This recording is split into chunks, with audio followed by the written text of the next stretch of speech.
ন্যায় প্ৰাৰ্থনা চলি আছে নাম প্ৰসংগ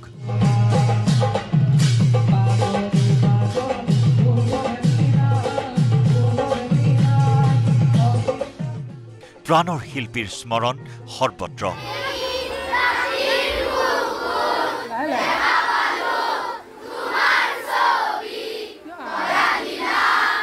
চতুৰ্দিশে বিয়পিছে মায়াবিনীৰ স্ৰোত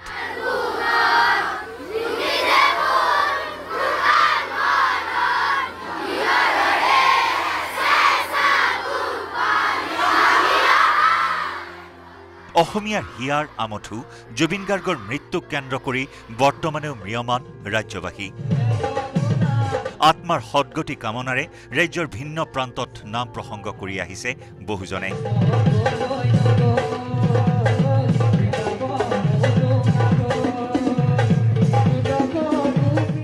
ব্যতিক্ৰম নহয় কলাই গাঁওবাসীও জুবিন গাৰ্গৰ প্ৰতি শ্ৰদ্ধা আৰু ন্যায়ৰ বাবে অহা ২৯ অক্টোবৰ তাৰিখে ৫,০০০ মহিলাই একেলগে পৰিৱেশন কৰিব জুবিনৰ মায়াবিনী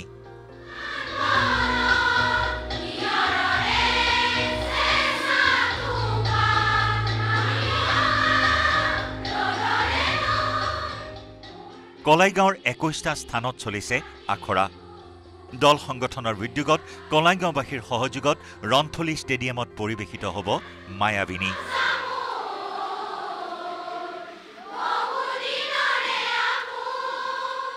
আমাৰ ঐতিহাসিক কলাইগাঁৱত ৰন্থলীৰ বাকৰিত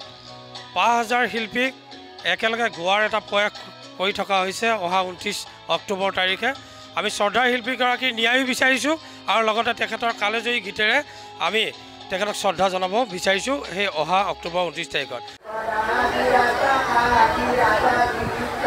কামৰূপৰ কমলপুৰত আয়োজিত হ'ল প্ৰাণৰ শিল্পী জুবিন গাৰ্গৰ ৰাজহুৱা শ্ৰদ্ধাঞ্জলি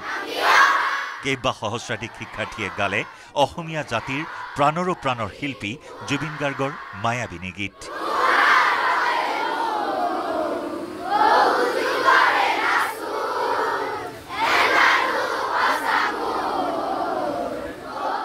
কমলপুৰ উচ্চতৰ মাধ্যমিক বিদ্যালয় প্ৰাংগণত দিনজোৰা কাৰ্যসূচীৰে অনুষ্ঠিত হোৱা এই স্মৃতিচাৰণ অনুষ্ঠানত ৰোপণ কৰা হ'ল জুবিন গাৰ্গৰ প্ৰিয় নাহৰৰ পুলি ধেমাজিৰ মৰিঢল চাৰিআলিটো হিয়াৰ আমঠুৰ ৰাজহুৱা আদ্যশ্ৰাদ্ধ অনুষ্ঠান জুবিন গাৰ্গৰ আত্মাৰ সদ্গতিৰ কাৰণে অনুষ্ঠিত হয় নাম প্ৰসংগ ভাগৱত পাঠ গায়ন বায়ন হৰিনাম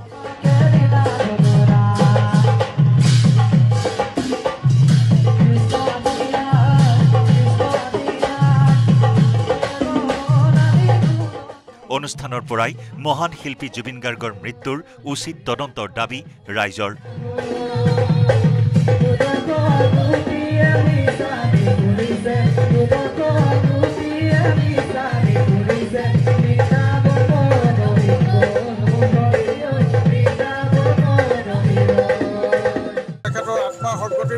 আমি সমূহ মৰিডলবাসী ৰাইজে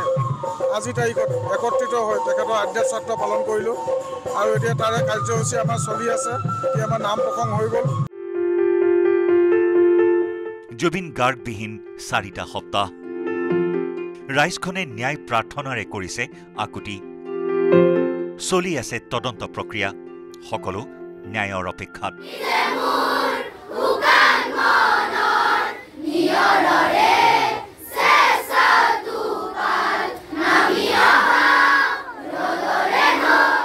bureau report news 18 Assam north east